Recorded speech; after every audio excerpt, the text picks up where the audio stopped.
Ohayou gozaimasu. Bom dia a todos.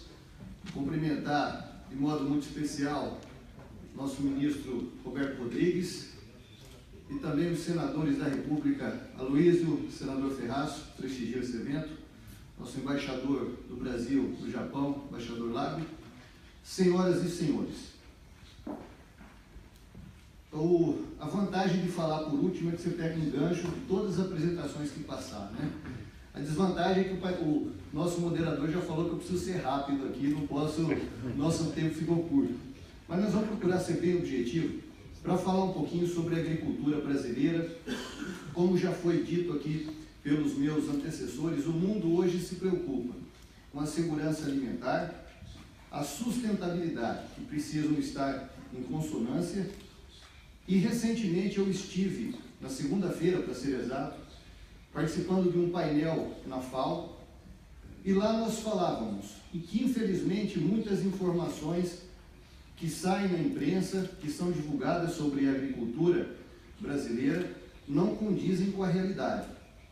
E foi o que disseram aqui os painelistas que me antecederam. Surgem os mitos, e nós precisamos, de forma muito consistente, com base em dados científicos, repor isso com muita clareza.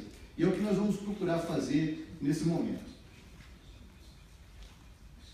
Bom, muita coisa o mundo sabe sobre o Brasil, sobre o agronegócio brasileiro. Nós somos grandes produtores, né, de açúcar, café, grandes produtores e exportadores, né? Grãos, milho, soja, carne bovina, carne suína, somos, enfim, referência em vários produtos agrícolas, como buscamos colocar aqui nesse slide. Nós temos hoje aproximadamente 6,9%, quase 7% do mercado global, internacional, de produtos agropecuários.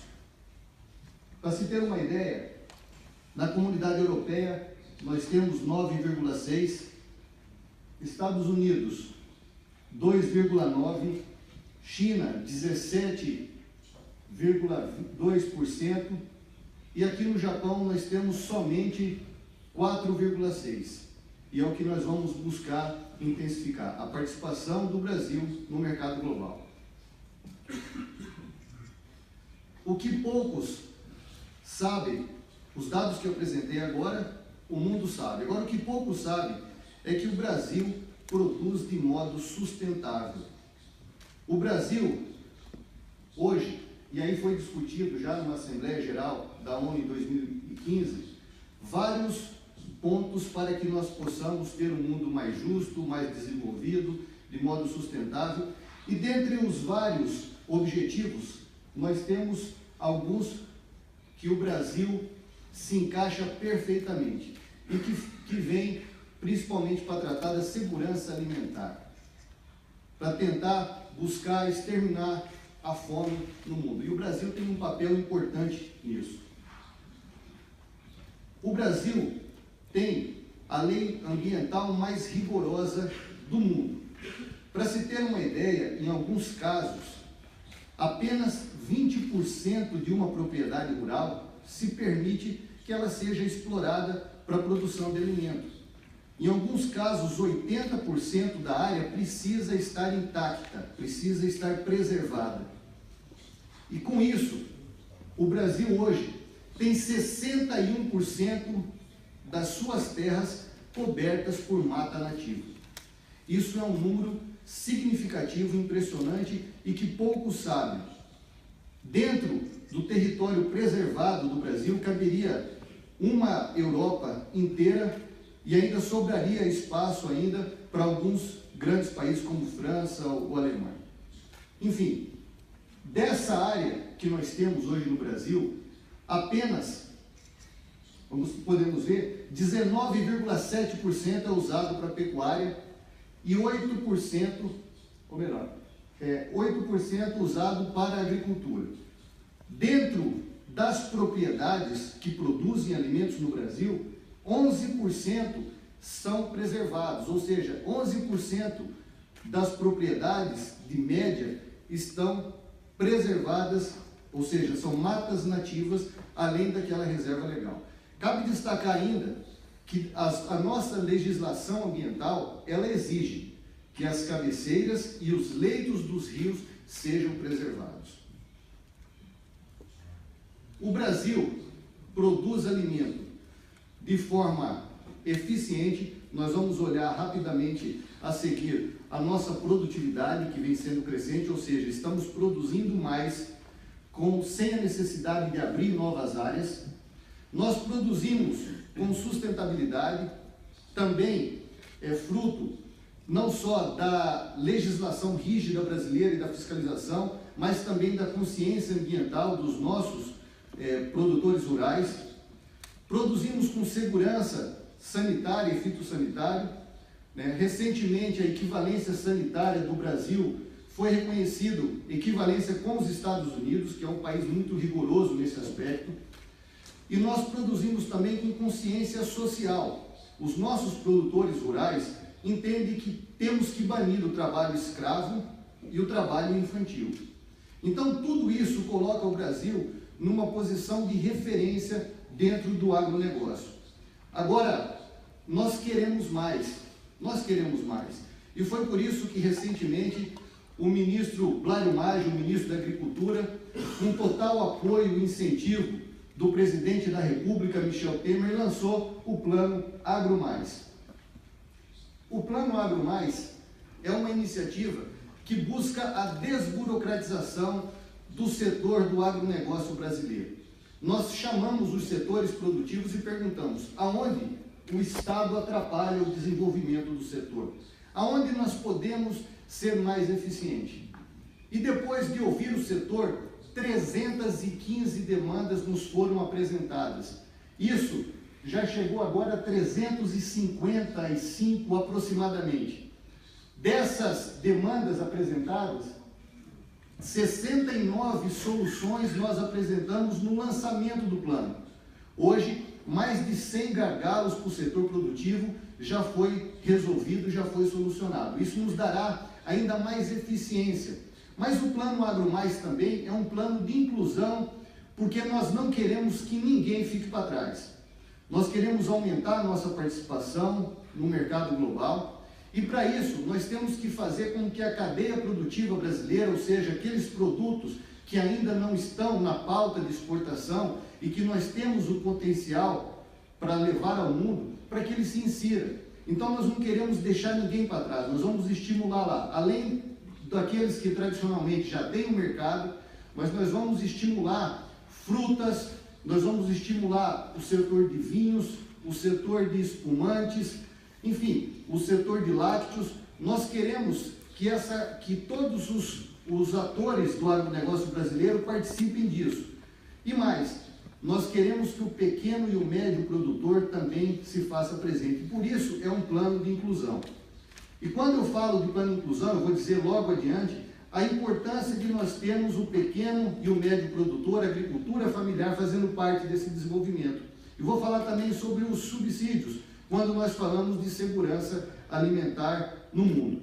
Então, o Plano Agro Mais é porque hoje nós somos referência, mas nós queremos avançar, queremos ainda ser melhores do que somos, do que fazemos. E para isso, dentro do plano que nós temos, a ideia de se criar aqui o Plano ABC, que é Agricultura de Baixo Carbono. Nós queremos integrar a área de lavoura com a pecuária e com as florestas. E com isso nós conseguiremos ser mais eficientes.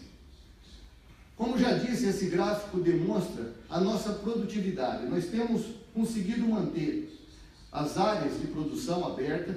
Muitas nós estamos transformando a sua matriz, ou seja, muita área que era de pecuária hoje serve para as lavouras. Então nós estamos melhorando. Isso aqui mostra claramente, são dados científicos, em que a nossa produção agrícola está crescendo, mas estamos mantendo a nossa área aberta constante. E esse gráfico mostra a questão da pecuária brasileira, onde nós temos um incremento grande da quantidade de cabeças de gado, com a nossa área diminuindo. Por que isso? porque nós estamos transformando, como já disse, a matriz de produção. Agora, para se chegar lá, para se produzir mais, com mais eficiência e com menos área, tem que se investir em tecnologia, em pesquisa científica, e isso o Brasil está fazendo. Como já foi falado, eu fiz questão apenas de trazer um gráfico aqui ilustrativo sobre a questão da energia. Porque o mundo não vai crescer, se desenvolver, sem buscar fontes de energia alternativas. E o Brasil também é referência. Dentro da agroenergia, nós temos 28,2%, sendo que 68% da energia produzida no Brasil de fontes renováveis. Então, nós queremos avançar, nós queremos estimular para que esse setor cresça e cresça de modo sustentável. Quando nós falamos em trocar a matriz para aquelas menos poluentes, nós estamos falando de sustentabilidade e o Brasil aposta nisso.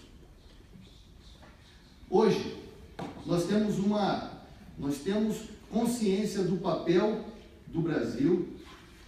Isso, senador Ricardo Ferraz, uma discussão que nós começamos ainda com o ministro Blairo Maggi, quando senador do Senado Federal, do papel que o Brasil representa na conservação da biodiversidade do planeta. Nós temos a consciência do papel que o Brasil representa na questão da segurança alimentar, na produção de alimentos. E temos consciência também o que o Brasil representa na manutenção das condições climáticas do planeta. Para isso, nós estamos pensando em agregar valor à nossa produção, até como reconhecimento aos serviços ambientais prestados. 519 milhões de hectares, equivalem a 61% do território brasileiro, está coberto de mata nativa. Isso, como já falei, é maior do que a área de toda a Europa, a quase uma Europa e meia. Nós temos o estoque de carbono, 105 bilhões de toneladas. Isso equivale a 16 anos de atividade de um dos grandes países desenvolvidos, que é os Estados Unidos. Para se ter uma ideia do que representa. E agora, quando nós falamos do novo Código Florestal, que instituiu o Cadastro Ambiental Rural e a possibilidade de reposição de áreas, e que está havendo uma grande adesão por parte dos produtores brasileiros, nós temos mais 9 bilhões de toneladas de potencial. Então, isso mostra o que o Brasil representa para o planeta. Nós temos, em relação às águas doces, equivale a 14% da água disponível no planeta. Para se ter uma ideia da dimensão disso, o segundo colocado, que é a Rússia, tem a metade do que o Brasil tem de potencial. E como já falei anteriormente e reforço, a legislação ambiental brasileira exige que as cabeceiras e os leitos dos rios sejam preservados para garantir esse potencial. E nós hoje, não é segredo, produzimos bem, com eficiência, mesmo diante das dificuldades logísticas que temos no país, conseguimos ser protagonistas no mercado internacional, conseguimos ter preços competitivos e o que é mais importante, sem os subsídios. Os subsídios que agravam o abismo que existe entre países desenvolvidos e países em desenvolvimento, aqueles países que querem chegar lá. Isso precisa ser discutido com muita clareza, senadora Luísa, porque isso acaba muitas vezes por tirar o potencial daqueles países que estão em desenvolvimento, países subdesenvolvidos, que querem trazer o seu pequeno, médio produtor para dentro dessa cadeia de desenvolvimento. Que você não tem como competir quando os países investem em subsídios. E para ter uma ideia, o Brasil, o que ele ocupa em relação aos diversos países. Lembrando que os subsídios que nós colocamos aqui são os indiretos. Então nós já avançamos muito nessa discussão junto ao OMC, mas é preciso ter regras claras e sanções àqueles países que não conseguem olhar dentro desse mundo globalizado em que vivemos, além dos seus limites territoriais. O mundo precisa ter consciência que é necessário um crescimento global, para que a gente possa exterminar a miséria e a fome no mundo. O Brasil vem fazendo a sua parte. Para falar um pouquinho especificamente sobre o mercado Brasil e Japão, nós mostramos aqui, através desse gráfico, que a balança sempre foi bastante equilibrada. Nós, exportadores de produtos agrícolas e compradores daqueles produtos tecnológicos. Então, a balança é bastante equilibrada. Agora nós podemos avançar, nós temos condições de avançar. Estamos hoje, e viemos aqui para discutir a questão da carne processada in natura, carne bovina, abertura para o mercado para exportação de carne suína, lácteos, frutas. Vamos discutir a questão das altas tarifas do café e temos também a possibilidade de abrir o mercado brasileiro para a carne wagyu, que é um anseio do Japão. Nós apoiamos também o mercado livre entre Japão e Mercosul. Queremos avançar nas relações com o Japão e temos um potencial muito grande para isso. Então o Brasil, hoje, como diante de tudo que foi falado, para a gente concluir, nós temos hoje uma grande disponibilidade de água e de terra. Nós estamos buscando a preservação a um alto custo dos nossos produtores rurais, a um alto custo do país. E a pergunta que nós fazemos é como o mundo pode ajudar a preservar aquilo que nós apresentamos aqui, que é tão importante para a biodiversidade do planeta. Como fazer isso? Nós queremos agregar valor ao nosso produto. Nós queremos que o mundo, ao comprar um produto vindo das nossas lavouras, da pecuária, um produto do agronegócio brasileiro, tenha consciência que está comprando um produto produzido de modo sustentável, com segurança sanitária, fitossanitária, de modo com consciência social e que está ajudando na preservação do planeta, como já coloquei.